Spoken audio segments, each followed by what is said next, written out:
Are you including everything you need to create a perfectly strategic website for your clients? By now, you know it's important to have a purpose behind your design decisions. A website that's gorgeous but serves no purpose isn't nearly as valuable as a website that gets your clients results. Since you might have a good start and maybe are missing one or two key pieces, today we're going to go over the 5 main ingredients to a perfect website strategy. You probably know what this first one is.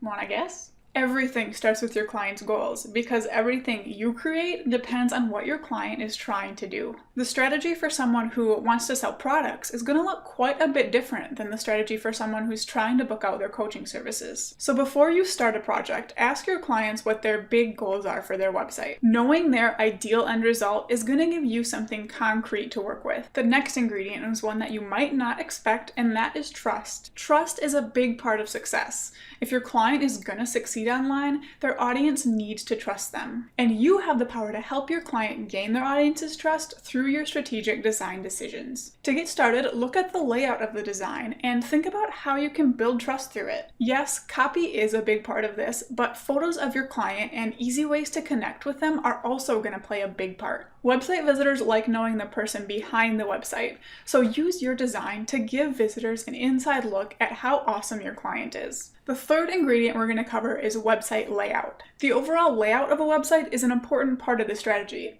It's going to decide where goal-supporting items and calls to action will go. The layout also decides where visitors' eyes are drawn when they start navigating around. So when you start designing, pay attention to where your eyes are being drawn and make sure that these areas contain items that support your client's goals. Next comes the use of calls to action. It's important to include these on each page of your design to direct visitors and tell them what to do. For each page, consider what the audience will be primed to do after reading. For example, after someone reads a blog post, they'll be more likely to opt in for an incentive that relates to that blog post. But blog posts are not the only pages that should have a clear call to action. For example, the bottom of your client's About page is a great place to draw some attention to their products and services. The goal here is to keep the site free of any dead ends. Instead, you're always providing visitors with a next step. And last in our 5th ingredient is the overall journey. Remember, throughout your entire design process, you're creating a journey for your client's audience using those first 4 ingredients we talked about. The journey you create needs to have an end result that is your client's big goal. This means that you always have to be thinking about how your design can take someone from having their first experience with your client to being ready to buy. So remember, designing an effective website is more than just another design project.